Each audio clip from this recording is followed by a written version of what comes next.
Make sure I got everything. Joe, can you believe it? We got to 50 wins, man. If you had said this before the year started, wouldn't have believed you, Joe. Leave myself. Oh, that's why we don't have audio mic. I hadn't turned on the other little thing for here comes the money. you, Yeah. you know what I did yesterday, man? Like after the show, like I said, I went to the urgent care because I have a pinched nerve or something in my shoulder. It's really painful, dude. They gave me some meds. They gave me an injection, dude. Every Yeah. time I go to this damn urgent care, they always want to see my ass, dude. They always want to give me a shot in the ass. Got 2 injections for my shoulder. And while I'm there, the doctor says, "What's that?" She goes, "Are you a sports fan?" I'm like, "Yeah, I am." She goes, "What's that on your hat? What team is that?" I said, "Oh, that's just our brand." I said, "I do a podcast in the morning." She goes, "Really?" She was interested in Nice. it. She goes, I like the logo. It looks nice. The hat." She goes, "What's your podcast? What it's about?" I said, "It's about sports, pop culture, entertainment." And she was looking it up on her phone. She goes, "I'm gonna follow you." Nice. So I got a follow from my doctor. That's funny, man. That's funny. Yeah. It's interesting, man. You come across people who follow the show already, or they've may have seen it once or twice. I know we have a lot of new viewers recently, 2,630 plus subscribers. We're very, very blessed, Joe. I will say that, Yeah, man. With our sponsors, our support, it's amazing. it is. Good morning, everybody. Joining us in the chat: Sam Salinas, Peter Aguilar, Sean Quintero, Tex-Mex Frank. Good morning. We're happy to have you guys with us. Sam Salinas says, "I need a deep tissue massage." Where the dreams don't fade from the river walk nights to the Alamo shade. We rise together through the highs and the lows. Area 210. Oh, it's the life that we chose. We're rising together on a Victory Tuesday. It's also a game day Tuesday for the San Antonio Spurs. My name is Mike Jimenez. That's Joe Garcia. This is the Area 210 podcast powered by PF Chang's La Cantera and Hard Rock Cafe San Antonio. Hope everyone's having a fantastic day. Spurs got back to their winning ways again last night, beating the LA Clippers on the road. It was a tough game, Joe. It We're going to get was. into that game. Spurs looked a little sluggish out there. No Dylan Harper, no Luke Cornett because of various injuries, but the Spurs still got the win. And the magic number is now 3 to clinch a top 6 playoff berth. In fact, you can get those 3, Joe, by just winning tonight against Mhm. Sacramento and in a couple of nights against Phoenix. That would actually clinch it. Just win 2 more in a row. That clinches a playoff berth for the San Antonio Spurs. We're going to get into that. There's some hot teams going on in the NBA, Joe. Here's the thing: the Lakers have won 6 in a row. Should we be taking a look at the Lakers and taking them seriously again? The Atlanta Hawks are the hottest team in the NBA right now. They've won 10 in a row. There goes our lottery pick, Joe. There goes the Spurs Bye. lottery pick. Bye bye. Bye bye. We'll get into that. Did you know a former Spur is a head coach of one of the March Madness basketball teams? I did know that. Speedy Claxton. So we'll get into that. Speedy Claxton is making it to the big dance. The first time that team has been there in 25 years. So we'll tell you what school that is. I like petty basketball players and petty football players. We talked about how certain Spurs are very cordial. They're very humble as about how they go about doing things. There's a former NFL star who was a bigger college football star who's being extremely petty right now, and are we okay with it? And Mel Kiper Jr. released his latest mock draft, and there's a big shakeup, Joe. It's all jumbled. I don't know if it's there to get clicks or what, but Jeremiah Love is now all over the place. So we'll get into that as well. Joe, how are you feeling, my man? I know you had to run off to a doctor's appointment yesterday. We gonna Yeah. live, man? Do we have to get the defibrillator out? What's going on? No, I'm gonna live, man. So I had to go ahead and during the show, I was looking down at my phone and texting while y'all were talking because I was getting myself ready to get checked into the urgent care around the corner from me, just right Yeah, here on Petrenko, in 1604, right where they have the HEB Plus. So I go over there and I'm like, I got to check myself in, man, because we're doing the show. Rain, shine, doesn't matter, dude. If I'm sick or what, we've done the show with COVID. So yeah. I'm still here doing it, but I'm like, dude, this ain't it, man. Huge, like something going on with my shoulder, like huge shoulder pain, where it's like I felt like I was kind of out of the socket or something. So I go over there and they're like, no, you just have a pinched nerve. Can't go to work yesterday or today. They put me on rest, gave me 2 shots for the shoulder to help. And it does help. It is helping. I can like stand up. It's still painful and everything, but it helped a lot better than it was yesterday. So hopefully this experience doing the show is not going to be as painful as yesterday. Well, I hope you're feeling better, my man. I know Yeah. that shoulder pain, knee pain. Woo. We're of that age, Joe, where things start to fall apart a little bit. I popped my knuckle, Joe, about Oh, 3 months ago, and it's been in pain ever since. It's getting a little bit better. It's getting a little bit better, getting the dexterity out. So, yeah, but I'm glad that you're feeling better, Joe. yeah. Here's the thing, man. Spurs are back in action tonight against the Sacramento Kings, one of the worst teams in all of the NBA. Yeah. And we can Luke see that Cornett, here too. Luke Cornett, Dylan Harper, both game time decisions. Yeah. Spurs are going to be playing a Sacramento team that is actively tanking for one of the top spots in the draft. And as you can see right now, they have the worst record in the Western Conference at 18-51. Spurs favored by 12.5 points tonight. No Yeah. Malik Monk, no Drew Eubanks, no Keegan Murray. 5 players out for Sacramento as they try to tank their way into a top 3 pick in the upcoming loaded NBA draft. Spurs will get a game closer to clinching a playoff berth. Again, the magic number is 3. They win the next 2 games. The reason why is because they win this game, they lower it down to 2. The next team that they play is the Phoenix Suns. Boom, that's 1 and 2 right there, because the only team that could prevent the Spurs from legitimately getting into the playoffs is if somehow Phoenix ran the table, right? So if you win against Sacramento, win against Phoenix later on this week, it's over. Spurs are a top 6 team, guaranteed. Oklahoma City's already there. Spurs have won 50 games this season, Joe. And it's the Yeah. first time in 9 years that we've won 50. Joe, they've exceeded all expectations. They have. And we're moving the goalpost, but now the goalpost is being moved for us, because we heard from Wemby after the game last night, after the Spurs snuck by the LA Clippers last night. It was a tough game, went down to the final couple of minutes or so. But Wemby's there going, yeah, the 50 is nice, but do you know what sounds nicer, Joe? 60.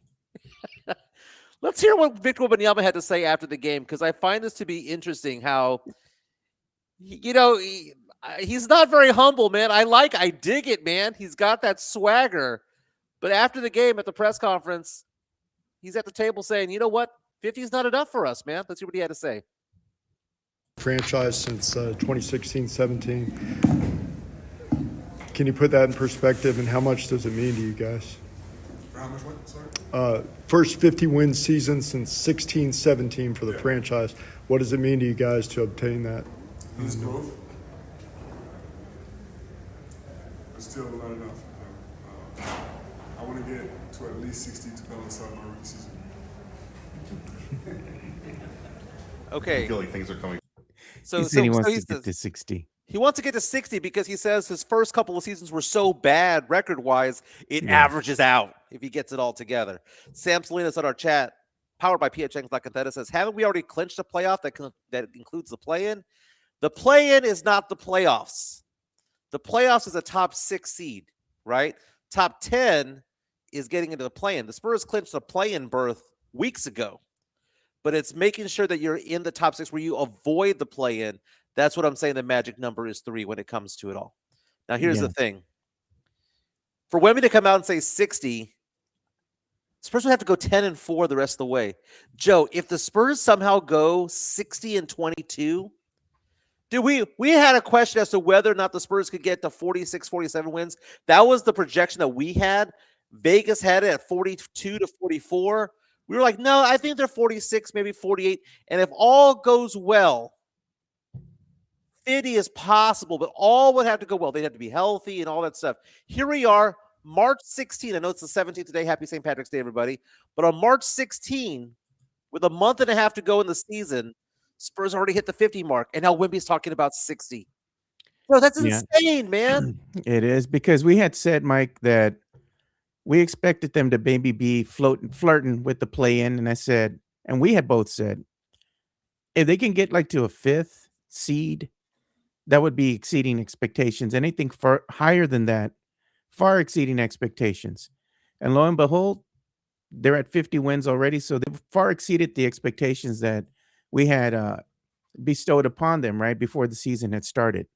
That just is a tribute to how well these players have developed individually, but more importantly, how well they're playing together, especially with some of the other little, pieces that they got in the offseason, like Luke Cornett, and you look to see how well that second unit is playing and having to go ahead and make the tough decision and be like, Harrison Barnes, your time is now, man. We're going to have to move you to the bench because we want to go ahead and believe in Harper. And that paid dividends to the Spurs because now you have arguably one of the best backcourts in the NBA now, right? You got Dylan Harper, De'Aaron Fox, right? Stephon Castle. I mean, Devin Vassell. You got Wemby out there, Mike. I mean, and then to space the floor even more, they put Champagne in. Go ahead and knock down some 3-pointers. And he looked good out there yesterday against the Clippers because he didn't have to knock down twos. Knock down threes. He was going in, getting a little scrappy, getting his own rebound, putting it back in for two. And everybody was saying on the announcing table, look, he didn't even have to score three. He's just been scoring twos. And that's just a tribute to how he knows, hey, you know what? If I'm not hitting a three, I can contribute in other ways to help my team. And I'm glad they're recognizing that. You don't always have to hit the three. It's important, but there's other ways that you can go ahead and still stay in the game. Case in point, what happened yesterday, Mike? Got off to a slow start, but they kept chipping away. And look, they winded up doing enough to win the game. Ugly win, yes, but nonetheless, it was a win. You said the right thing, Joe, which is find a way to contribute, which is why Carter Bryant's on the court. Yeah. Carter, I mean, his offensive game has gotten a little bit better, a lot better, actually. But he brings the defensive tenacity that number 10 didn't bring overall, right? Yeah. You take a look at the Spurs right now, 50 wins. They can go 10-4. They get to 60 wins. And this would be considered one of the best teams the Spurs have ever fielded. It's an amazing accomplishment that's been going on. Wemby playing at an MVP level. Steph Castle playing at an all-NBA first-team defense level. He's going to make one of the top two teams all-NBA defense. He's got to. We've seen what he did with Kate Cunningham and Jaylen Brown, just making them all freak out and get pissed off. He's a great player. Dylan Harper, you mentioned Dylan Harper, and Luke Cornett just seamlessly falling into the role of being the backup for Wemby so that there's not that much drop-off defensively when Wemby's off the court. The culture that's there, the way the pieces of the puzzle fit together. Was watching First Take this morning, and Stephen A. Smith brought up something that a lot of Spurs fans may have to come to grips with, which is maybe the secret sauce, beyond it being Wemby and all these guys, maybe the secret sauce is actually Mitch Johnson. That why don't people give Mitch Johnson his flowers? And I know, Joe, you and I have debated this with various people, especially a lot of our listeners of our podcasts, who've come out and said that, they wanted a more experienced head coach, that Mitch wasn't the guy. And then there was all these nicknames that they were saying about Mitch Johnson, that calling him the B word as opposed to just Mitch, right? And I was saying, let him cook. Right, Joe? Yeah. I didn't jump off the train. There was a couple of games early in the season where I didn't like the lineups, but I said these are the growing pains of having a young guy out learning there. curve. Yeah. Learning curve, because this is his first full season. Last year he was thrown into the fire with a crew that wasn't even his. That wasn't even his assistant coaching staff. And Coach Pop was pulling the strings behind the scenes, Mike. We know. Right.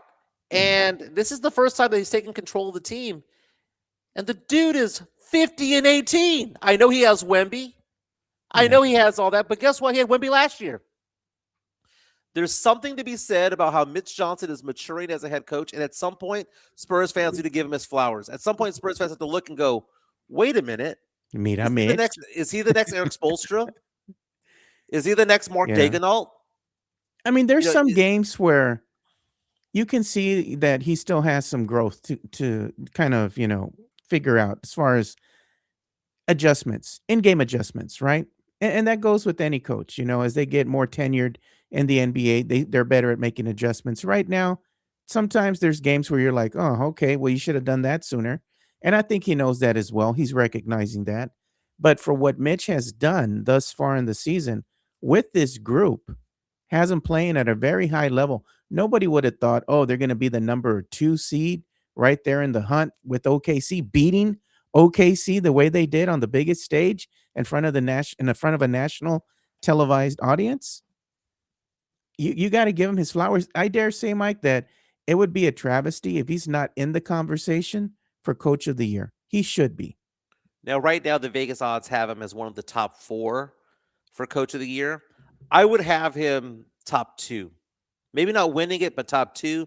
They have Bickerstaff, the head coach of the Detroit Pistons, as being the number 1 choice because they, like the Spurs, are making that big turnaround. Spurs last night win 119-115. It was a tough game. Spurs were down by 11 points early in the game, and everyone's like, "What the hell's 17-3 at one point, Mike?" what's going on in this game?" But big nights from Castle, from Vassell, and from Wemby. Wemby with 21 points, 13 rebounds, 4 blocks. Also had 2 assists. Do you know what the number 1 stat I like from Wemby last night? Guess how many fouls he had? None. 0. He has more blocks this year than personal fouls, which is amazing. That's part of the whole evolution of his basketball IQ getting better on the defensive side of the ball. De'Aaron Fox had 18 points, turned it up in the second half. Devin Vassell, 20 points, knocked down 4 3-pointers. And we got 23 points from Steph Castle, 10 points off the bench from Carter Bryant. Mason Plumlee scored his first point as a Spur. We saw Jordan McLaughlin sighting. He knocked down a 3.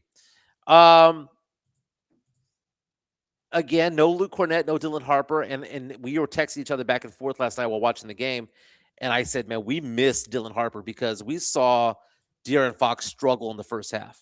And what does Dylan Harper do very well? He gets both feet inside the paint.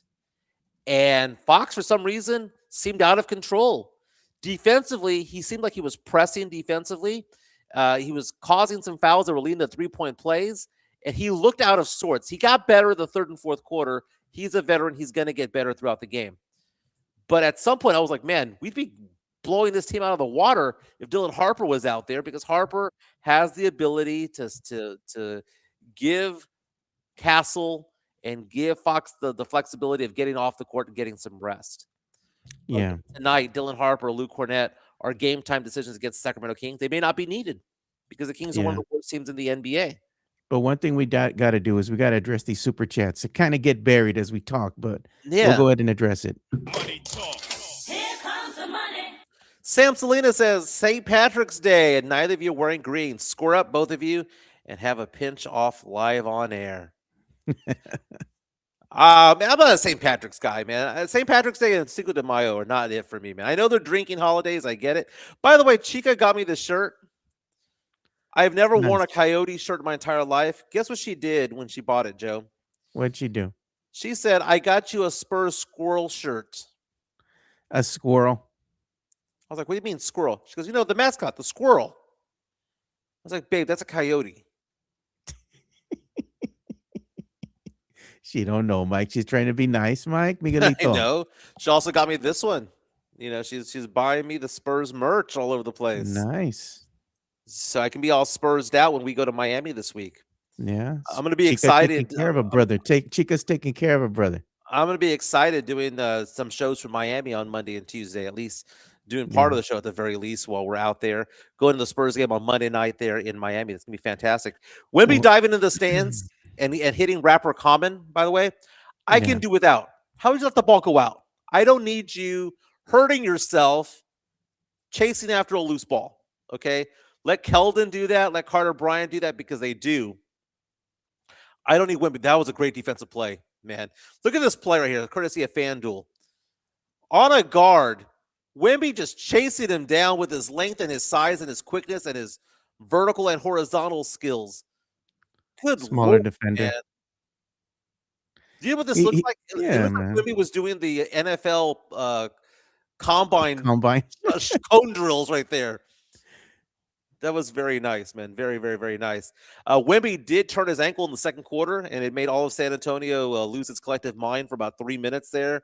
But he got back up and was like, I got it. I'm good. I'm good. Rest that ankle, baby. Rest that ankle. This is a great play by Castle. By Castle on Brook Lopez. It's the backhanded dribble right there. Yeah, you normally do that backhanded dribble when when your body is to the player, the defender. He did it in front of him. Jeez. Good God. Kid is quick, man, and athletic. Very nice. Nice. On our chat, powered by PF Chang's La Cantera, we have a new name that I haven't seen in a while. Robs is the name. ROBZZ_20, saying, good morning, fellas. Another 50-win season.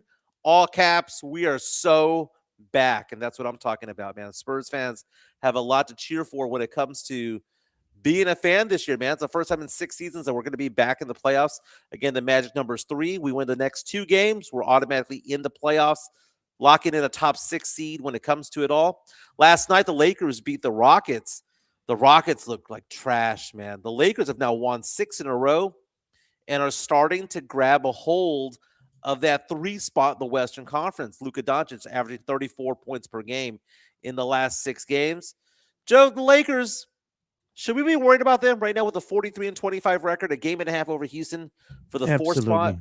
Absolutely not. They're frauds, man.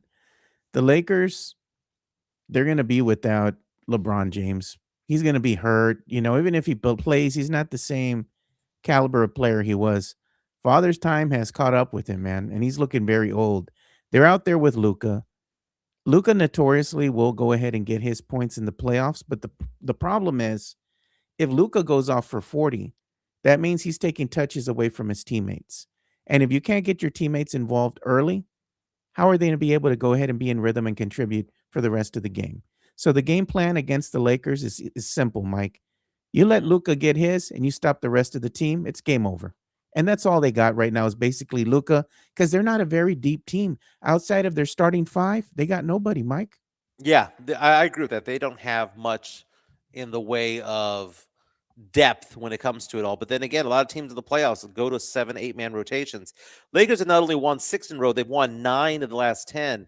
This all started back in February 28th against Golden State. They beat Golden State. They beat Sacramento. They beat New Orleans. Who cares? Those are 3 bad teams. They lost on the road to Denver. They beat Indiana, bad team. They beat the Knicks, an okay team, a questionable team.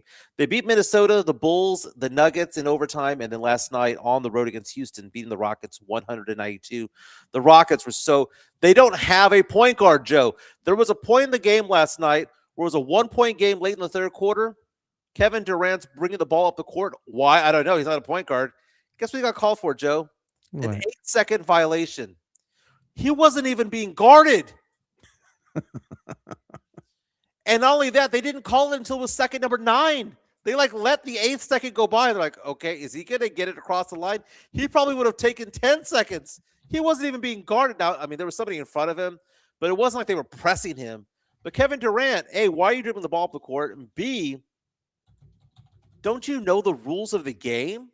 It was ridiculous. Tony Parker one time did that in the playoffs, and I lost my mind, dude. I remember that game, Joe. I think remember that Coach game. Bob will probably laid into him as well and got mad at him. Very, very cool, man. The Atlanta Hawks have won 10 games in a row, and the Spurs have Atlanta's pick this year. Now we don't have their pick. We have the rights to a swap, and it was looking like that was going to be a lottery pick at some point, top 10, top 11 type of pick. But after 10 games in a row of winning, they have now jumped over Philadelphia in the Eastern Conference standings. Will now in line, if everything held to form, to host a play-in game. And if they make it into the playoffs, the Spurs pick drops all the way to number 16 out of the lottery. So it looked like the Spurs and the Thunder were going to get lottery picks this year, but it looks more and more likely like that's not going to happen, or at least not a very good lottery pick when it's all said and done. Atlanta needs to get on a losing streak. Atlanta now 37-31, man.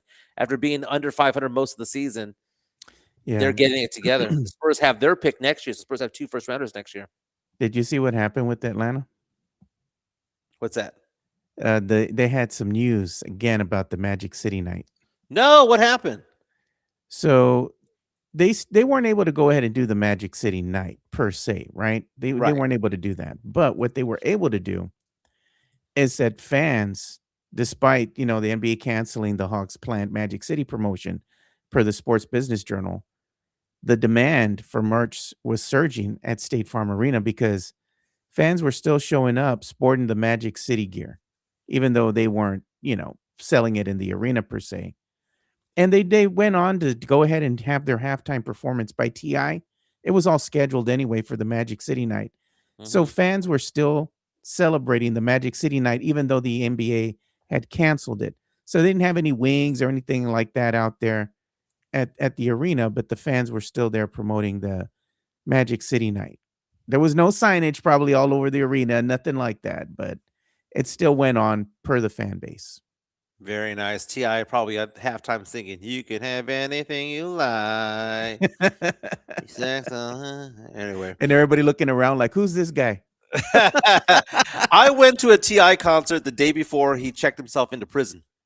Yeah. So that was on my God. birthday back in like 2008 or 9. I think he had like a weapons charge that he was Yeah. going to jail for, or prison for rather. And it was his last performance before it all. So they were going to take him from San Antonio to Atlanta to turn himself into authorities over there and start his prison sentence. But yeah, he had his last hurrah in San Antonio for a short while there, man. Ti's not bad, man. I like Ti. I mean, Ti's got some pretty good flow, man. I like him. I would say I probably have 4 or 5 of his songs on my Spotify list, Joe. Couple. But How many, you know what? How many Nelly? Not Nelly, Nelly, but how many R. like Country Kelly Grammar and Nelly. Diddy songs? Oh, we're gonna do this now. Or we're gonna do Yeah, this, how many Diddy and R. Kelly songs? I'd say you have at least 5 R. Kelly, and if not, about the same with Diddy. R. Kelly, my R. Kelly playlist right now. I have 5 songs. I was thinking of them like, you got 5 at least. Yeah, Your Body's Calling, Ignition, Bump and Grind, all that stuff. Dude, I still bump R. Kelly. I don't care what anyone says. That's good music. P. Diddy is interesting because I don't like P. Diddy. No, okay, so you don't have any? I have 0. Oh, man. Now, I have P. Diddy as a background singer on some of these songs, like Mace or Mariah Carey, that one song that he sang with Mariah Carey back in the day, where he did the Yeah. background vocals. I think it was Honey. I have him as a background singer. Who's the other one, Joe? R. Kelly and it Kelly was for P. 5. Diddy. R. Kelly, P. Diddy, yeah. Nah, man, it's weird. I was watching a movie this morning. You know, Chica gets up from work at like 5 in the morning, and I just turned on a movie, and I was turning on the movie Priscilla, which is on Netflix right now, which is about the courtship, if you will, of Priscilla Presley by Elvis. Cochino, man, she was like 14. Wasn't he 20 something, or he was He was old, the, he right? was he was the military there in Germany when he's like, I have a connection with this 14-year-old. Cochinos, all of them, man. The same thing with Jerry Lee Lewis, you know, Mm-hmm. and his cousin. Very nice. Well, you know, Spurs back in action again tonight against the Sacramento Kings. That should be a victory right there. Wemby, I like where he's going with a lot of his talk, Joe, because there's a big belief, Joe, that if you want to have something, you've got to state it. You've got to speak it into existence. He wants an MVP award. He's speaking that in existence by saying, look, man, yeah, damn straight I want to win this award. Over the weekend, he wasn't shying away from it. Like Shai Gilgeous-Alexander, who was like, what do you mean that 20-point record was in jeopardy? That, you know, he was like, you know, not just pretending like he wasn't going for it in the last minute of the game. Wemby coming out and declaring, I want to have an MVP award, and I want it this year. I want it this year is amazing. And for him to be not celebrating in the end zone, 50 wins. Yeah, 50 wins. For him to go, that's great and all, but you know what sounds better? 60. Expectations. It doesn't matter if it's a basketball team or your own children. I say this before to parents. The best thing you can do is have expectations for your kids. Because kids with no expectations do not perform well because they don't have goals in front of them. They don't have anybody there to call them on certain things. Every single person that you see who has not been successful did not have expectations, Joe. Everyone who is successful, guess what, had expectations. And Wemby has expectations of himself, of this team, of his career, of Mitch Johnson. Dude, we got ourselves a dog in Wemby. And I know you didn't want to call him generational and all that stuff. But whatever he is, Joe, the enigma that he is, the alien that he is, I Yeah. like. I like I it. think what he's been doing too is that you have to have expectations, but you have to set the expectations so high that it's even hard for you to meet them. And then if you meet them, you'd be like, "Well, damn, okay. Well, we're here, so I got to set a new one." You got to keep raising the bar for yourself because if you don't, you're just going to fall in a rut and you're never going to evolve, right? And the other thing about beyond that is how tough are you on yourself? You have to be your own biggest critic, right? You have to go ahead and keep pushing yourself all the time, like we do this show. Consistency. We're killing them with consistency, Mike. We've built a community around what we love, and it Right. shows. And even when you don't feel like doing the show, you're sick, you're tired, you don't feel like it, you show up. You show up every single day. You do it. You do it, and you do it. And I was telling that to Frank, and he's like, "Yeah, I get it." Right, Frank Harris the other day, he's like, "Yeah, I get it." He ain't got no quit in him, man. I like Frank Harris. He He's he can amazing. motivate you. He motivates a brother, dude. He's like, "Get it, get it." You know, I've said it before, Joe. I wake up with two things every morning: Oh God. hard on and a desire to make money. And I mean, I told Chica last night, this is how much money I want to make this week.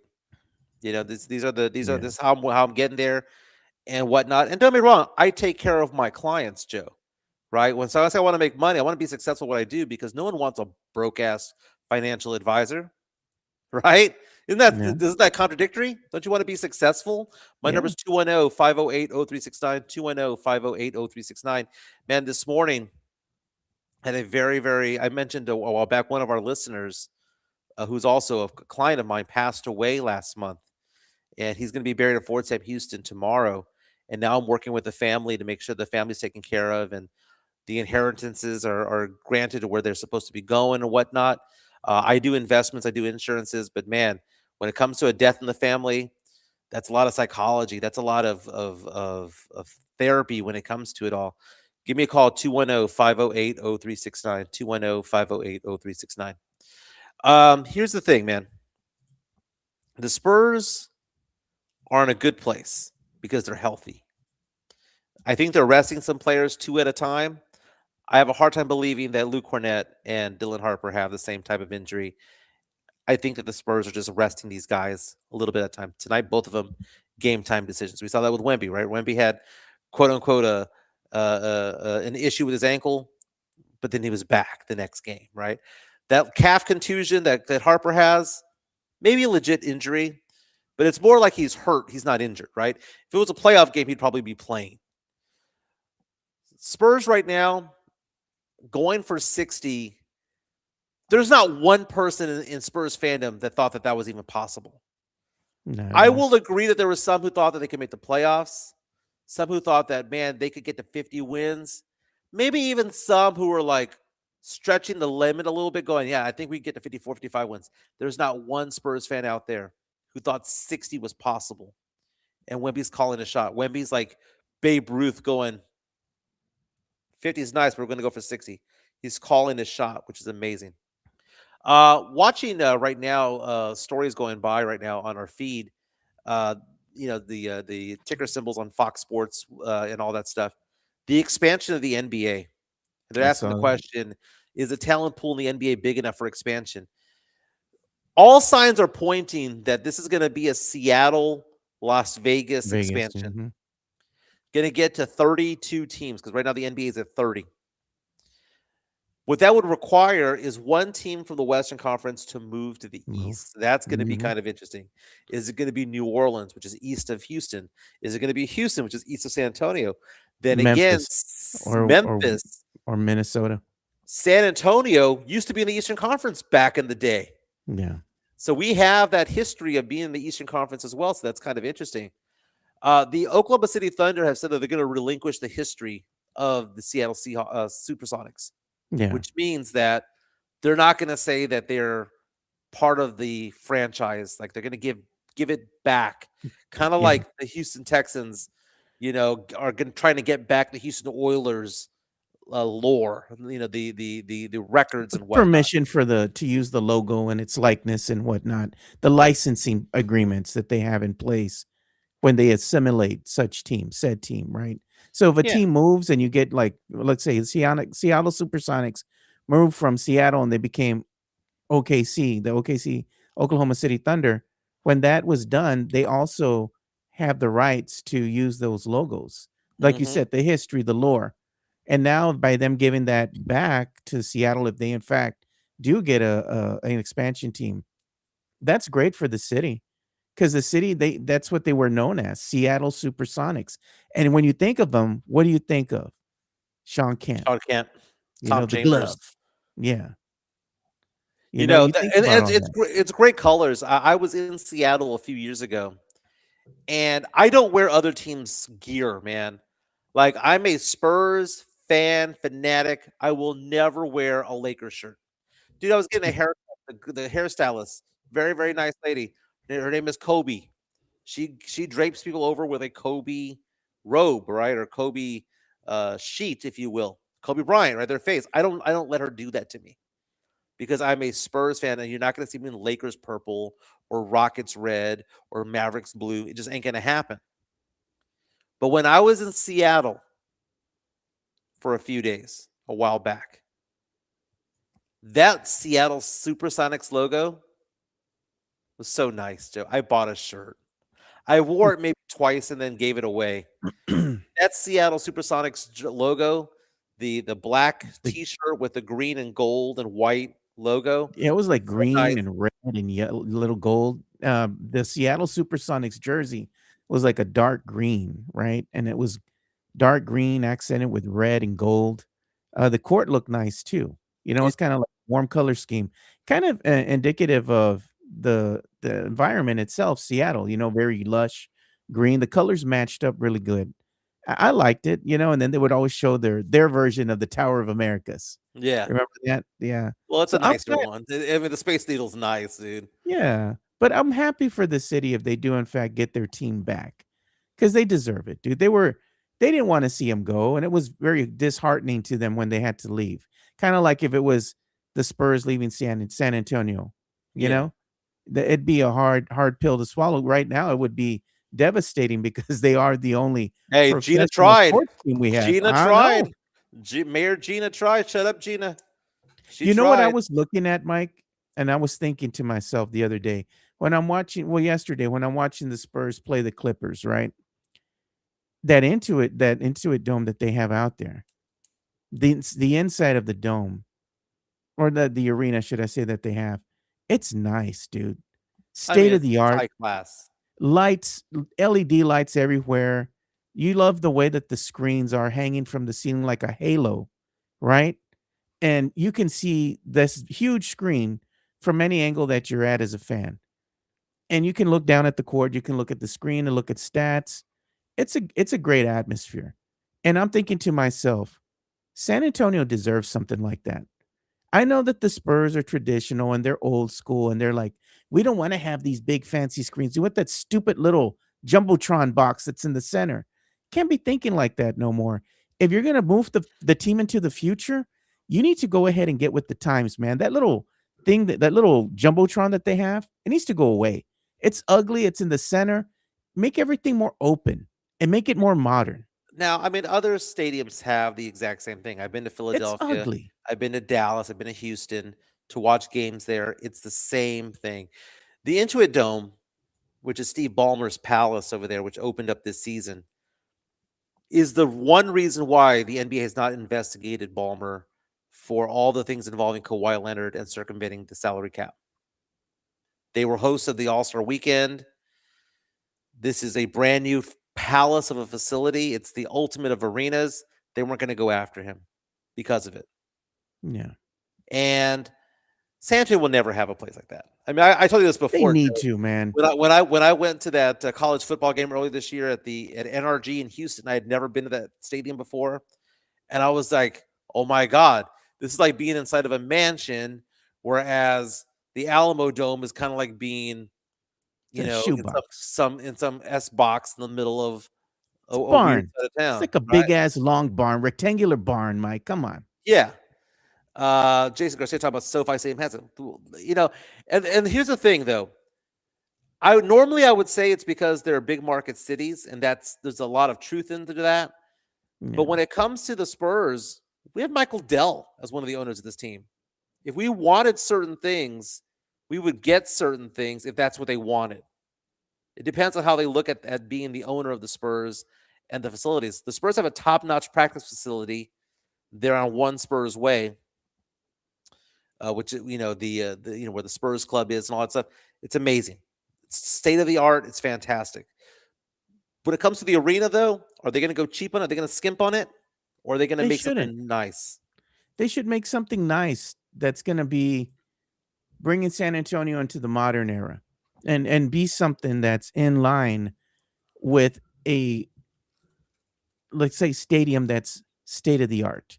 Right. If you're going to want to go ahead and have big marquee, let's say, not only games, sporting events that will be happening here, but conventions and all these other things that other big cities get, you got to get with the times, and you got to make it state of the art, something that's going to last for at least 10 years or so before you have to do upgrades, right? Because every 10, 15 years, you have to do upgrades to keep up with the Joneses and the changing technology that's out there.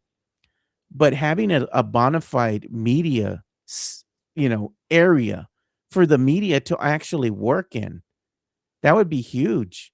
Because now, if the Spurs start doing well, Mike, and you have some type of a media area, kind of like they do at the Alamo Dome, their media area is nice, right? You have a lot of people from the press that are able to sit in that little press box. It's not even little, it's big Right. and it's nice. They need something like that for the Spurs. And if you allow the media to come in and have a place to work, how much better is the quality of the content going to be? Mm-hmm. It's gonna be good, and if better content and you have that in front of more eyes because you're able to put that out on social media, that bodes well for the team. Now, instead of saying, "Oh, I don't wanna go to San Antonio because this and that," they're gonna love it here. They should already love it here because of the atmosphere and the people and the Riverwalk. Now, Tony reaches out to us in our chat, powered by PF Chang's La Cantera, and says, with a name like Project Marvel, how can it not be nice? Project Marvel does not exist. The city of San Antonio voters and the city and the Spurs are coming to terms on a new arena. The whole Project Marvel aspect of it all, which is the land bridge, the extension of the Riverwalk, They're the not gonna do the hotel, bridge. the They took it convention off the center, board. that is all in flux right now, and that's going to cost money. And who's going to pay for that? Other people are also, Jason Garcia says, if it's Marbach nice, I'll protest. It better not be, man. You have to make it this arena, and not only the arena, but any buildings that you're gonna, refurbish or you're gonna erect near the arena, like the hotel and other little, things that they're gonna put up. It has to look nice. This is the crown jewel for San Antonio. You can't skimp and you can't be cheap. If you want these big events here in San Antonio, that has to be the shining jewel, right? And that right there that they're doing with that Project Marvel, right? That whole sports entertainment district, it's gonna funnel people into downtown. More We importantly, it's hope. gonna funnel them into the Riverwalk, Mike, and finally revitalize the city and the Riverwalk that's taken a dip since COVID. They've never recovered. And the small business owner is gonna allow to do one thing finally, and that's thrive.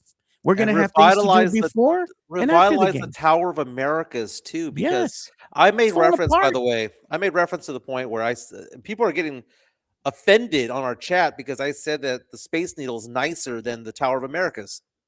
I said what I said. They were both built in the 60s. One looks like a relic. The other one, the Space Needle, looks brand new. The tower's It- falling apart, man. It needs some help. I'll admit. and there's nothing around the Tower of Americas other than the rubble that used to be the Institute of Texas and Cultures. There's Nobody nothing went around to. it. The John Wood Federal Building, which is emptied out.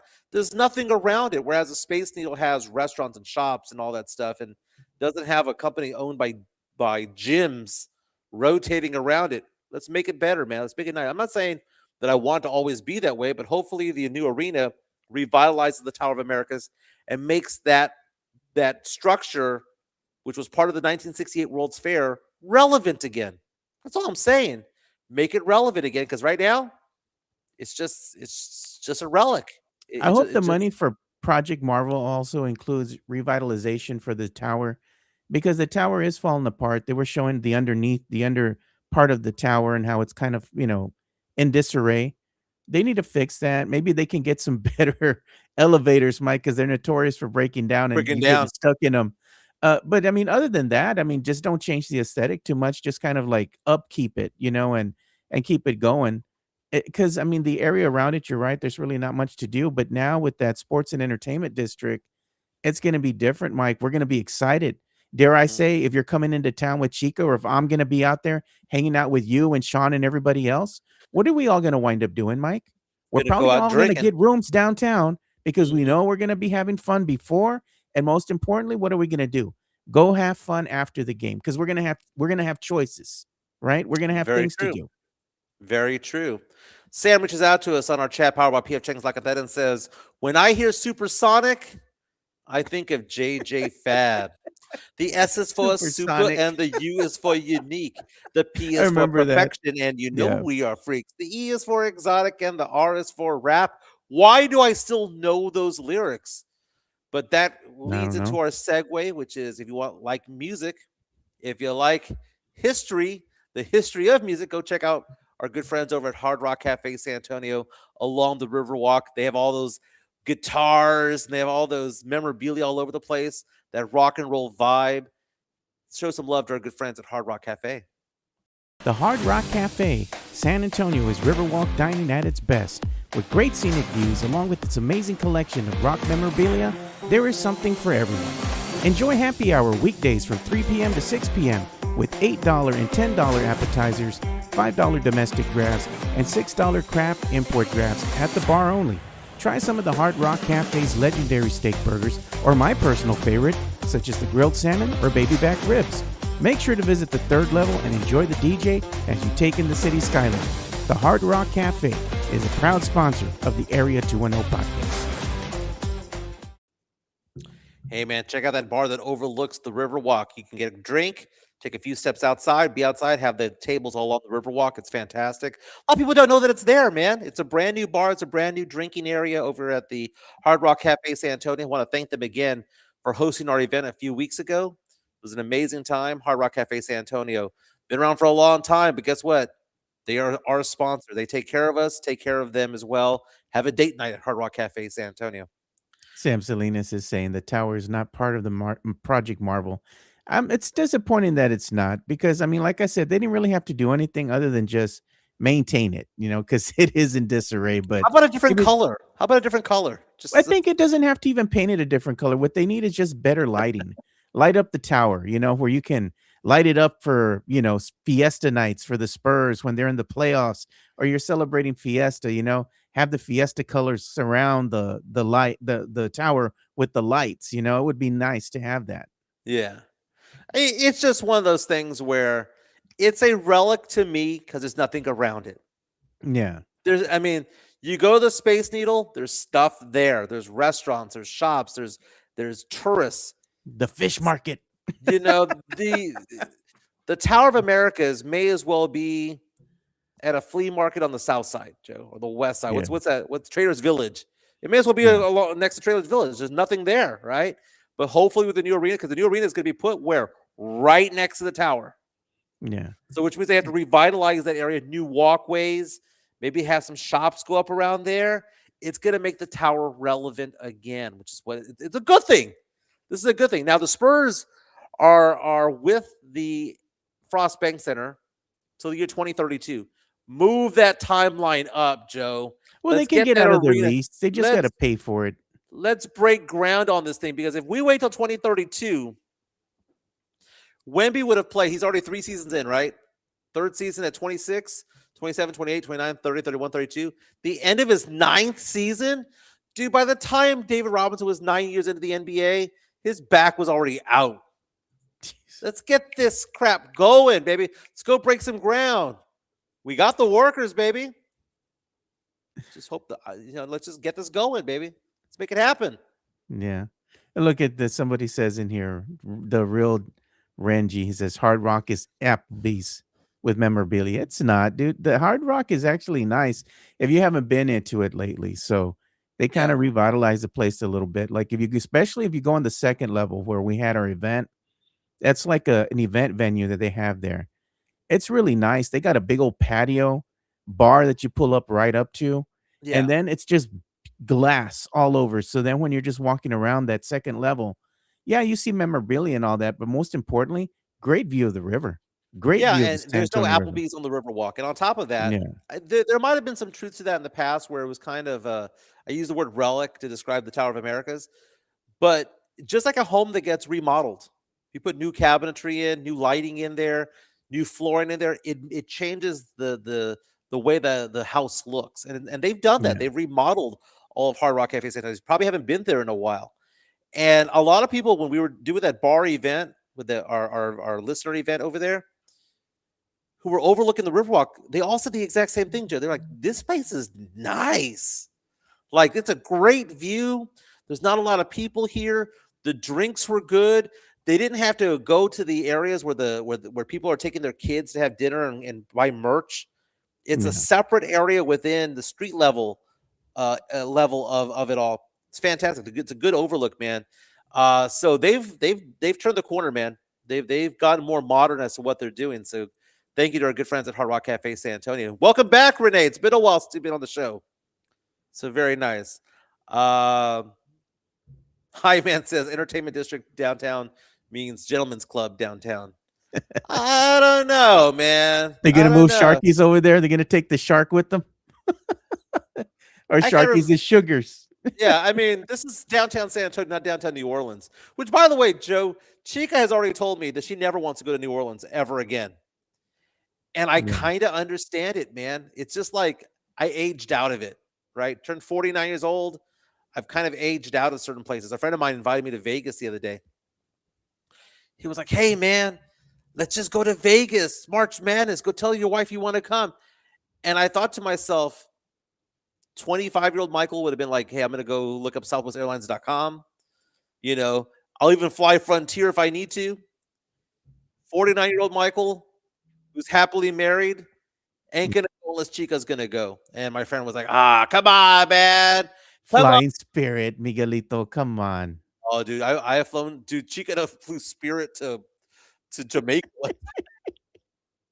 How you gonna be making all that money, flashing all that cash, and having the lifestyle, and you fly Spirit, Hey, bro? you got to round out the corners somehow, man. You know what's so funny? There's oftentimes people who say stuff like that, like, you spent so much on the resort. How are you going to skimp on the travel to get there? Well, that's how you afford the resort. There's Nah, not an bro, endless supply of money. absolutely not. No No, spirit Joe. here. No spirit here, brother. I will skimp on things. I will not skip on my flight. You will not find me flying Spirit, bro. Can I tell you something? That's for the poors. Can I tell you something? Spirit and Southwest Airlines, there's no difference. Back in the day, there was. But No, there's Spirit a and Southwest difference now. Airlines, there is no difference. United Airlines, there's no difference. It used to be that you had tiers of travel experiences, right? Delta and JetBlue have always been elite, right? Alaskan Airlines have always been elite. Then you had like, okay, maybe not the Mercedes of places, but maybe the Toyota Corollas of it all, right? Those were Yeah. American, Southwest, and United. And then you had the low end ones, right? You had Frontier, Fun Jet, Spirit, all those, right? Guess what, Joe? There's no middle class anymore. You're either Delta, Alaska Airlines, or you're crap. There's no difference between United and Spirit. There's no difference between Frontier and Southwest. Dude, there's None a difference whatsoever. between United and Spirit. Dude, I fly out. I fly bro. 10, 12 times a year. There ain't no difference between the two. They herd you like cattle on Southwest Airlines. No, Like, man. I "Go want get your nicer seat." seats. I want plush seats. I want to have the little flat screen there in front of me, dude. I gotta be comfortable. They don't exist anymore, Joe. Unless you're Yes, first, they do. unless you're first or business class. By the way, the No, best you business gotta class go line. first, bro. The hell with that crap, man. Man, Chica has always told me that. Like, I told her if it's $150 more, fine. But if it's $500 more, no, she's gonna be hanging out with the peasants with me out in the back of the plane. Okay. No, I hope I'm gonna sit in the front, first class. I'm be like, close that damn curtain. I want to see his face. Well, do you know what I look at, Joe? What is the travel time? So like if I wanted to Yeah, fly like I'm flying out of currently live in the in Conroe, right? If I want to fly out of Southwest, I have to go to Hobby, which is in the middle of nowhere, right? yeah. And but is it a direct flight? Is it a direct flight? Because I would rather be on Spirit on a direct flight for 2.5 hours than do 4 hours flying American. And then what about also the amenities on there? Can you watch TV on your phone? Is there Dude, can you plug in your a headphone to watch TV? Spirit wouldn't even let you eat the first class snacks. You couldn't even buy the first class That was snacks, bro. bad, They said, Joe. no, sir. No, sir. Yeah, okay. I was sitting. They had the first 3 rows were first Yeah. class, and I was sitting in row 4, and I saw them eating Kind bars, and I was like, "I'll take a Kind bar." And they said, "No, No, it's you for first won't. class only." I said, "I'll pay for it," and they said, "No, peasant." How are they gonna? Oh, man, that's throwing some shade at y'all. You're already on a budget flight. They won't even let you buy the Kind bar. That's Yeah. only for first class. And the Handle Fist Spirit, says, Handle Fist says, get an airline card that ain't Southwest, MJ. Dude, the prices of airlines are going up. Of airline tickets are going up because people are the price of oil is going up and jet fuel and all that's going up, yeah. right? Southwest So isn't bad. It's the via of the airwaves or the air of the air, right? It's the via of the air, dude. You get in there, it's no frills. It's a seat. You just lock in your seatbelt and you go somewhere. But now they correct. kind of charge you. They don't have, what do you call it? Where you had open seating at that time. You just go in and kind of sit wherever. Now you have to have reserved seating and all this stuff. So, Southwest has changed a little bit, but it's still the same. Tex-Mex Frank says Mike showing his puro side. Does he sneak a 6-pack of Bud Light and tacos onto a Spirit flight? The tacos, yes, and the snacks, yes. And I don't buy them at the dude. Going and getting snacks at the airport, no, you gotta do. And I'll be honest with you, I sneak snacks into the movie theaters all the time, and not just like a candy bar, like a full-on meal if I have to, right? Buying snacks at the airport and at the movie theater is for suckers. Okay, now go buy a meal at Flicks. You got to have the popcorn. I get that, but the buying of the Twizzlers, of the M&Ms, suckers. Spending $9 for M&Ms. Get the f out of here, man. Bro, I No, only you go to sneak that Flicks. I crap don't in there. go to the other Santicos anymore. Flicks has sold me, dude. I go to Flicks. I want a nicer place. I want to have my nice old fashioned, have good food choices. I don't want to be over here at Santicos, bro. That's for the peasants, man. You go in there and you got to order your food. Then they give you the notification. You got to walk to go get it from the little kiosk. Man, F that, dude. I'm not doing that. Fake killer said he had a Whataburger Jr. at Santikos yesterday. I'll never forget, Joe, going to Hemisphere Arena with my dad at a Spurs game. This family brought out a 16-piece Church's Fried Chicken box, and they were just passing chicken at the Spurs game. The $5 seats way back when. That's awesome, man. Look at Mexican Tony. Junior has it right there, man. Mexican Junior says Dollar Tree for movie candy. Bring that stuff in your pocket, dude. Dollar Tree's the legit, man. Very, very, very funny. What are you saying, Joe? No, I was gonna say, look at what Tony says. I want a couch at the movies. I agree with Joe. Oh When my you go to God. Flicks, they have those real nice chairs, that you sit in, and they all recline. Everybody sits in those chairs. But Flicks is just nicer. They don't have holes in them. They're not all tore up, Yeah. and then you just push the button when you want more stuff. If you're eating, you run out of drink or whatever, and you push the button. I'll have another old fashioned. You push the button, they bring it to you. I like that, man. I mean, I don't want to have to be getting up every 20, 30 minutes. Oh, let me go get a refill on this or that. No, absolutely not. We're not doing that. That's why I go to Flicks. And I'm glad That's that Flicks great. actually brought the Alamo Draft House over there, the Park North location. That place Mhm. was getting dilapidated, Mike. The seats were all tore up and they had tape on them and everything. I'm It was like, almost like no, going to River Center. River Center Mall for a yes. movie was It trash. changed though. They updated River Center, right? Because it Yeah. was really old. They updated the seats and all that. But the Park North location for Alamo Draft House, it was stuck in time, Mike. They need to update that. Mhm. I hope Flix updates it, makes it smell better, and cleans it up a little bit. And I might go over there to that Park North location, you know? Jordan Schneider saying that draft house elevator been down for like 5 years. It's the escalator, trying to go up the escalator. That thing never works, dude. That's funny, man. Hey, there's a former Spur who's going to be part of March Madness. He's a 13 seed. Head coach of Hofstra. That's right. Hofstra taking on Alabama in the first round of the tournament, the 4 versus 13. Hofstra is coached, Joe, by former Spur, former NBA champion. He's a forever NBA champion. And Joe, say it. Once a Spur, Always always a a Spur. Spur. Except for Speedy Kawhi. Claxton. Speedy Claxton, who helped the Spurs win the 2003 NBA Finals, is the head coach of Hofstra. Hofstra is making the tournament for the first time in 25 years, the 5th time in their history. And They look at they're did interviewing qualify. him. They qualified 5 years ago, but because of COVID, the tournament never happened. But congratulations to Speedy Claxton and Hofstra for making the big dance. Yeah, they were talking with Speedy. They had him there. I was like, that's cool, that they were talking about him, giving him some love, Dude, I mean, Hofstra, that Speedy Claxton, that's his alma mater. He went back to his old school. He was an assistant coach there for 8 years, then got elevated to head coach and has taken them to the big dance for the first time in 25 years. That's amazing. It'd be amazing if we were able to get him on, Oh, that would be amazing, but not at this point. Not with him being part of the big dance. But that 13-4 matchup's always pretty juicy. When you go to Vegas, you want to pick some of the upsets. It's that 12-5, 13-4 matchup where you go, okay, is the best team of the mid-major as good on any given day against the number 3 or 4 team in the SEC? Yeah. That's the big question of it all. But congratulations to Speedy Claxton. We talk about these unsung heroes that won us titles. We talk about Tim, Tony, and Manu, David Robinson, Avery Johnson so much. But 2005 wouldn't have happened without who? Robert Ory. Yeah. 2007 wouldn't have happened without who? Probably Boris Diaw.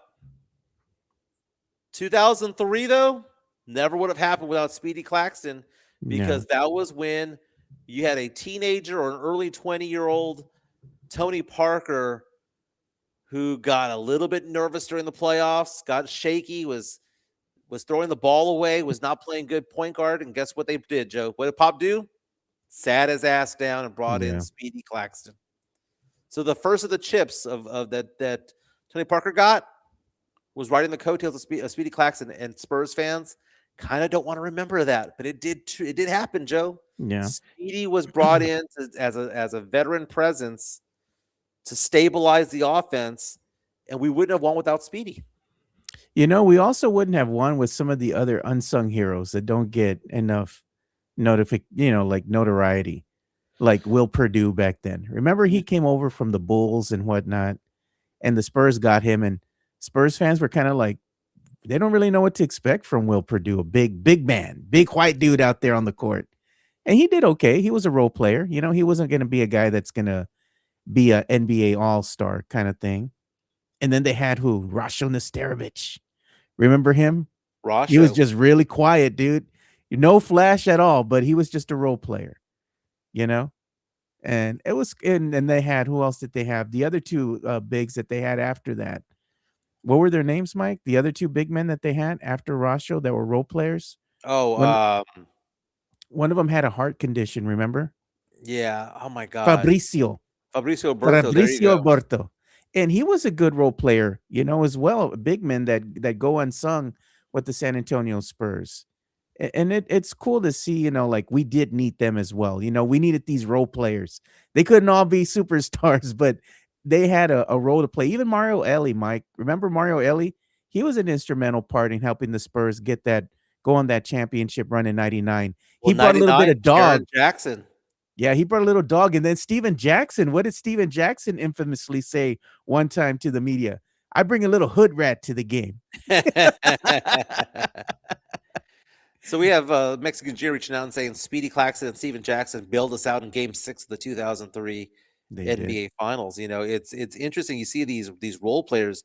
Spurs won Game 6 of that year, 88-77. Look at these scores, Joe, for the 2003 Finals. The highest in 6 games, Joe. The most points scored by any team was Game 1. The Spurs scored 101. But there were games in which the Spurs won with 84 points, 77, 93, and 88.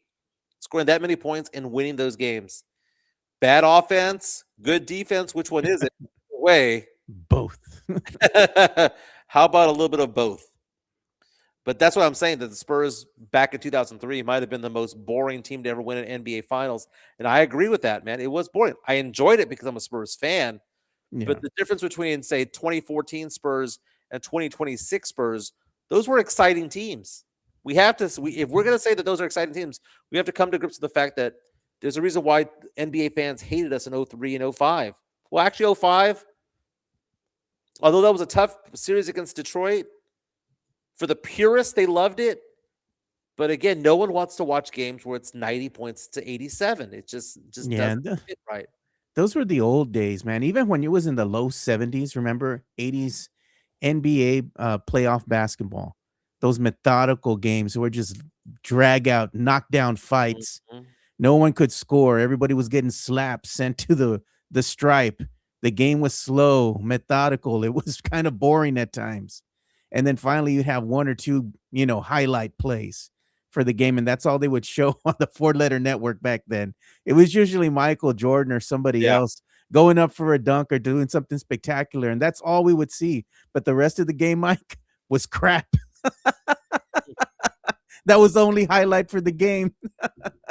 It's funny when your team's winning, or the team that you're cheering for is winning, it's exciting. For everybody Yeah. else, it's not. You were Okay, we have rolling to your go- eyes, Mike. I bet you even you as a teen watching some of these games, you were just like, this ain't it, dude. I mean, go back and watch a 99 NBA Finals game. Go watch a 2003 NBA Finals game. Oh, God. You know what? You want something to put you to sleep? It's going to be that. It's going to be that. Let's give some love to Background noise. When we come back, we're talking the NFL. There's a big trade in the NFL that just went down. And we're going to get the latest from Mel Kiper Jr., his latest mock draft. Let's give some love to Sean Quintero's company, PF Chang's La Cantera. PF Chang's La Cantera, San Antonio's premier destination for dinner, date night, or happy hour.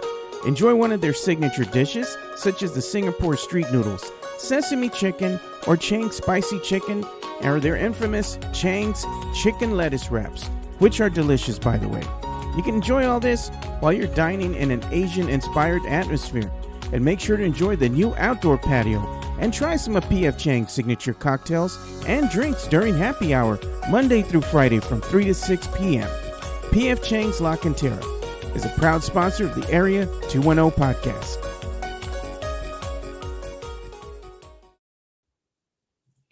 Very nice. Don't forget, tomorrow is Wednesday Wines. They have all bottles of champagne and wine over at PF Chang's La Cantera. They also have their cocktail collection special still going on. $8.99 all day over there. Various margaritas, various forms of what's it called? Martinis.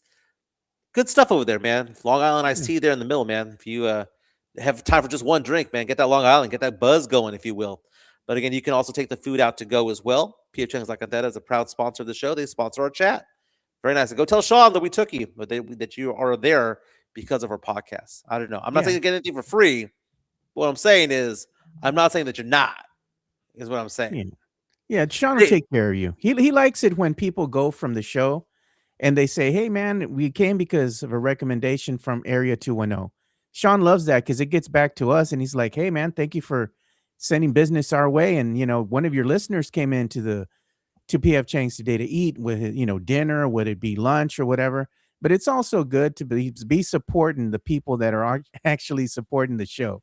So if you all ever go to like PF Chang's or you go to, let's say, Hard Rock, take some pictures, man. Let us know. Tag us. That's We'd right. like to feature you here on our show because it's a big thank you because we do appreciate you guys coming out and helping these sponsors, get some cash. They always want to go ahead and get a return on investment. So when we have these events, it helps not only our show grow, but it's a good way to go ahead and showcase the sponsor to you guys as well.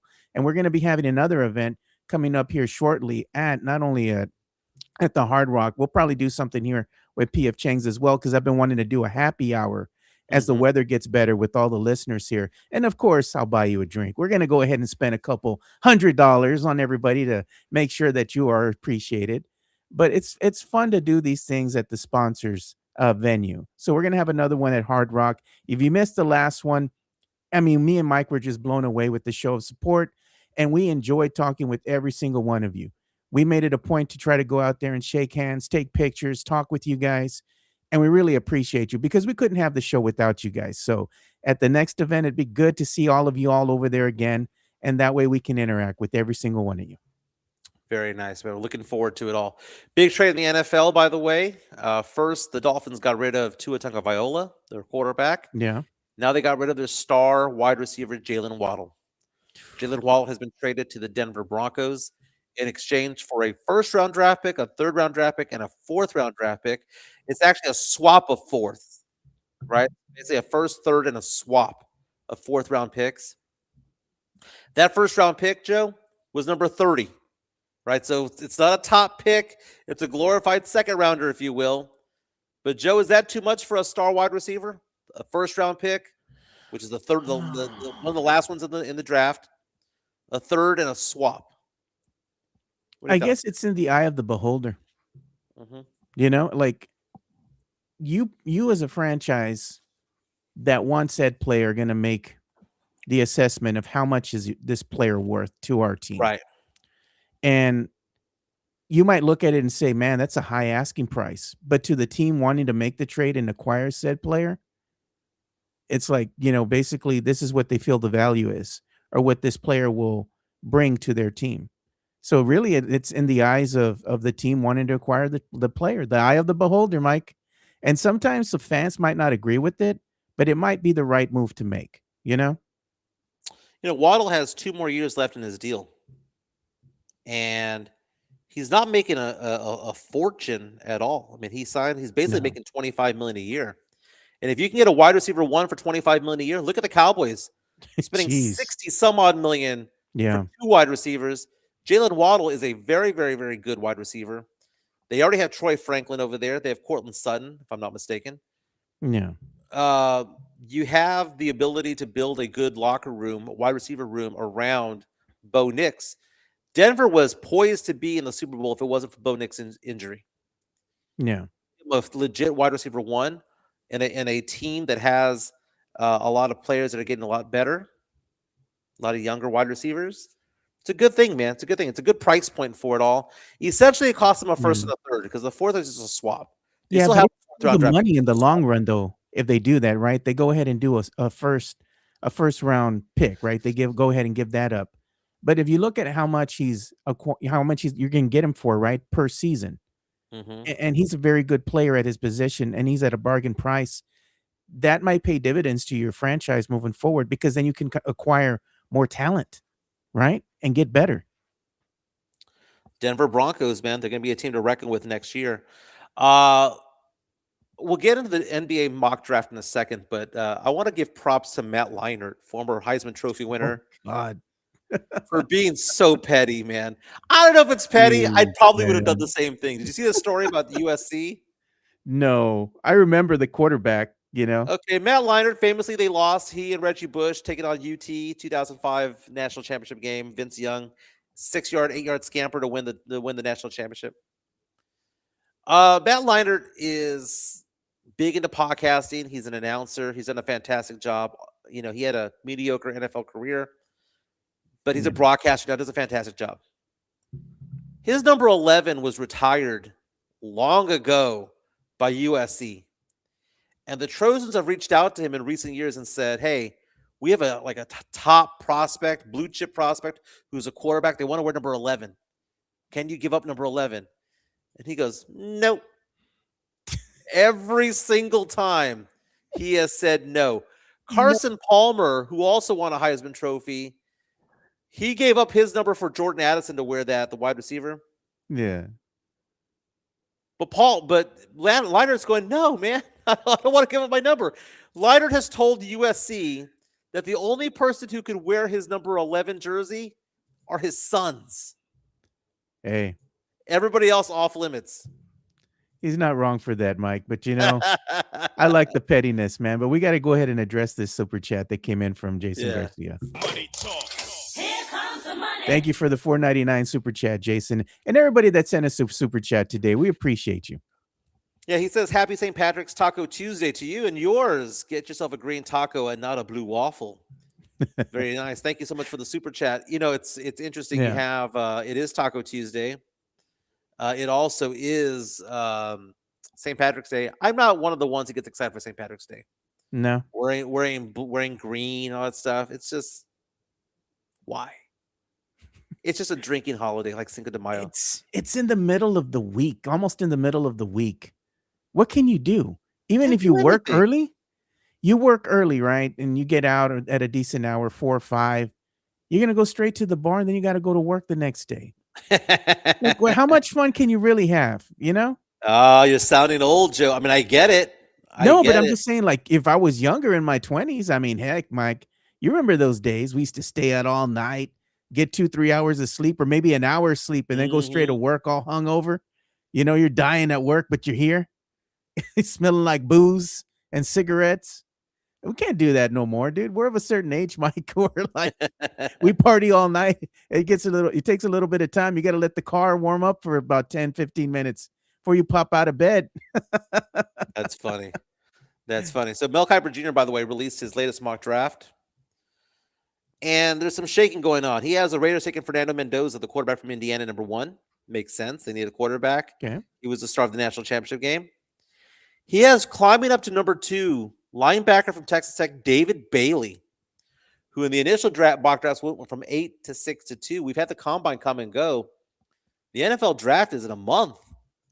David Bailey going number 2 from Texas Tech. Number 3, Arvell Reese, a linebacker from Ohio State, going to Arizona. Number 4, Joe? Who is it? Well, the Tennessee Titans had Derrick Henry one time. Taking a stab at Jeremiah Love, the running back from Notre Dame. Jeremiah Love. Jeremiah Love. Dude, I thought the NFL teams don't do this anymore. I thought Zeke Elliott was the last of the Mohicans when it came to it all, where you don't pick running backs in the top 3, top 4. A lot of people say he's the best player in the draft. Joe, you used a top 4 pick to get a running back in as Mike Taylor would say, in this year of our Lord 2026, this year of Mary 2026. Do you do that? No, absolutely not. Like, why would you want to get a running back? Running backs are a dime a dozen now, Mike. Like, they're instrumental to the game, but you don't want to use a high pick on a running back. Why?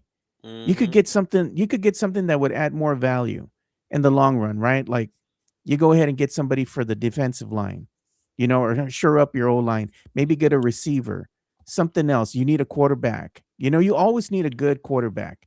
If your quarterback is aging out, a quarterback is instrumental to your franchise having a successful year or seasons or multiple seasons. There's other pieces that are more valuable at that high number of a pick than a running back. I know that might be the best available player. So they're going to really look at it and be like, well, maybe we should do it. But in the long run, it's going to not be a good idea. Look what happened with Zeke, Mike. Case in point. They got him and they got Dak. He just aged out, and he aged out quick. Aged out quick. ESPN is saying that a running back has not been taken in the top 4 since 2018. That's for a reason. Saquon Barkley was number 2 overall. Eshawn coming out and says, I'll take a running back in a heartbeat if they're the best player out of all positions. Each draft crop is different.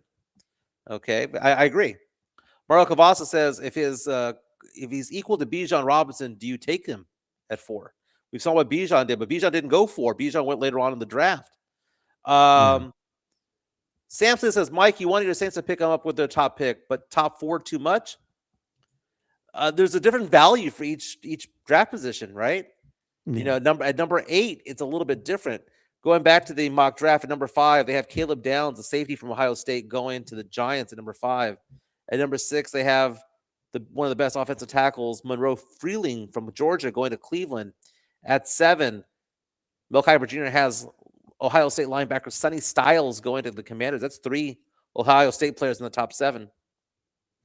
They have, and I don't know how I would feel about this. Another Ohio State player, number 8, wide receiver Cardell Tate, arguably the best wide receiver in the draft, going to the Saints at number 8. At 9, they have Ruben. Dude, if the Chiefs get Ruben Bain Jr. from Miami, the defensive end, who's basically DeMarcus Ware, if they go get him at 9, brutal. By the way, the Chiefs re-signed the last few days Travis Kelce, and they traded for Justin Fields yesterday. So we mentioned how important it is to have quarterbacks. It's also important to have a backup quarterback. Former Chicago Bears starter Justin Fields is now a member of the Kansas City Chiefs, backing up Patrick Mahomes. And by the way, for a 6th-round pick, that's not bad, man. That's not bad. Cowboys at number 12. Projected to take a cornerback named Gerard McCoy from Tennessee. I mean, you need defense, right? You do. Cowboys also picking at 20. And they have the Cowboys taking C.J. Allen, Georgia linebacker, at number 20. So you're a corner and linebacker, that's fine. Just don't go defensive line. We saw what happened with Mozzie Smith. Don't do that. Hanover Fizz says, these draft projections are just a list of what is not going to happen. What's interesting about that, though? When you watch the NBA draft, there might be 1 or 2 trades, but in the NFL, there are trades galore. So it's like, yeah, this is what happened, but there's going to be teams moving up and moving back. People that's what I like about the NFL draft. You never know what's going to happen. We saw a handful of years ago the Cowboys trade down in the draft and got Micah Parsons. And who did they trade? They traded the Eagles. The Eagles got a stud cornerback at that point, right? So it's like the Cowboys and Eagles, bitter rivals, trade partners in the 1st round. That's just how it goes in the NFL, man. It's fun. Oh, God, Sam Salinas, don't do that. Hey, when are you going to go ahead and acknowledge San Antonio's newest football team, the replacement for the Brahmas, your San Antonio Toros? I'm going to be honest with you, Sam. Never. We're not doing that no more, man. This team's going to be gone probably after another season. They'll have 1 season, then be gone after that. We're not doing that no more. If it's not a professional team, I'm not wasting my breath on it anymore. The Brahmas were the last shoe to drop for me. San Antonio was getting behind them and everything, and then they just pulled out and be like, we're done. So you know what? I'm done with them. No more. The only semi-pro team that I'm going to root for and get behind here in San Antonio FC. That's it. Okay, what about the Missions? Missions are all right. I like to go to a Missions game, and I'll get behind the Missions and go watch the game. That's one thing that me, you, and Chica and the crew are going to have to do, Mike. We're going to have to go ahead and plan to go to a Missions game, especially on a weekend. It's a great outing, dude. Joe, did you see what happened to the KSAT meteorologist? Oh, dude, I saw he said former, was it a weatherman? Well, he was a meteorologist with them at the time that it happened. But, man, if you hadn't saw this story over the weekend, absolutely crazy. And if you want to call up his photo, his name is Elliot Wilson. Yeah. Got fired by the ABC affiliate over the weekend. He's charged with assault. No longer with the station, according to MySA. Also, according to KSAT, they confirmed that as well. He's accused of, on Loop 410, punching a woman in the face. I don't know if he was driving, if she was driving, but somehow in a moving vehicle on Loop 410, someone got punched in the face and her nose was broken. This guy was hired by KSAT a few months ago, and he is no longer a meteorologist with the station. By the way, did you know that the last stop he was at, he was fired for cussing on air? Jeez. There was some problems there. Why did they get him, man? Come on. Do better. Womp womp. Maybe he was involved in a fit of road rage. That is the face of my career is over. Yeah. Never hit a woman, dude. That's stupid. That's dumb, dude. Just go away. Sam Salinas, what's his name? Gone. Look at this, road rage is getting out of hand. That's what I thought so too, hand over fist, And that's a stupid thing here in San Antonio. you have these dumb aggressive drivers that are usually driving in some type of Mustang, or they have some type of Dodge Charger, whatever it might Dodge be. Charger. It's always that, dude. They're Dude, always don't talk doing this about dumb James Pledger that crap. way, man. He has a Dodge Charger. No, but these are the ones that are going to be the scat cats, the ones that are all souped up. Pledger isn't going to be a guy to me that's going to be going around acting dumb, driving horrible. But I'm saying most of the cars that I see around town driving in and out and being aggressive, I've even seen these stupid kids driving around in beaters, like a little Toyota Corolla is all beat up. Hmm. It's usually the Nissan Maximas or the Altimas that you see around doing that kind of stuff, weaving in and out of traffic, driving around like it's, NASCAR and whatnot. It's dumb. And then they wind up getting in, arguments on the highway because somebody's not going fast enough in front of them. Dude, Right. not everybody can go 100 miles an hour. There's no need to. Like you're already going 75, 85 on the highway. It's just dumb. Like all that stuff is just ridiculous. That's one of the reasons, man. I just want to get out of the suburbs. I'll kind of move on the outskirts, Mike. I'm done with all this stupid, idiotic driving. I'm done with the traffic, having to wait 20 minutes just to get out of my neighborhood because everybody's packed at the stoplight just trying to get on the highway. Yeah. I'm over it.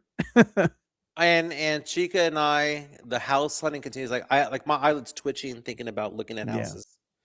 Like looking at houses, it's starting to be frustrating because our lease is up over here at this house. She has sold her house. I've sold my house. You have enough for a down payment. Yeah. All that stuff. And we are looking at houses in Willis, Conroe, Montgomery, Brenham, the Woodlands, Bulverde, Lakey. We're looking at Bandera. We're looking at Helotes, Castroville, Lavernia, Seguin.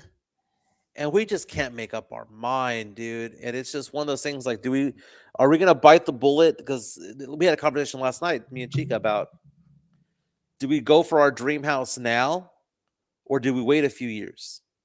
Because we don't have any debt. I mean, I have a truck payment. Yeah, but that's all that we have. She doesn't have a truck payment. She has no credit card debt. I have no credit card debt.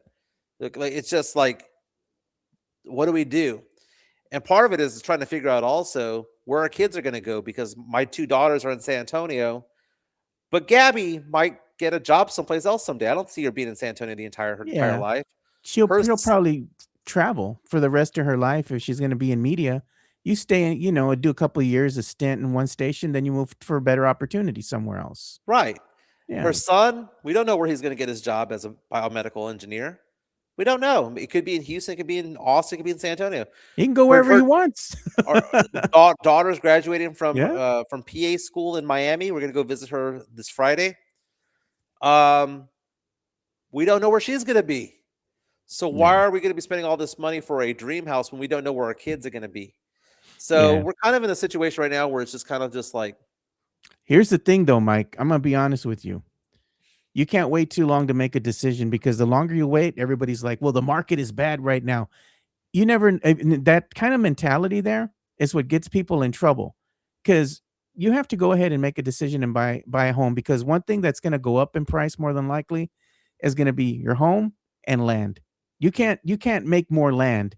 So land is always going to be at a premium, so it's better to capitalize on an opportunity if you see one sooner rather than later, because you will see a return on your investment eventually as you go ahead and start paying off the land, the house, and your escrow will grow and increase, Right. So basically all it is, Mike, is just an investment in you,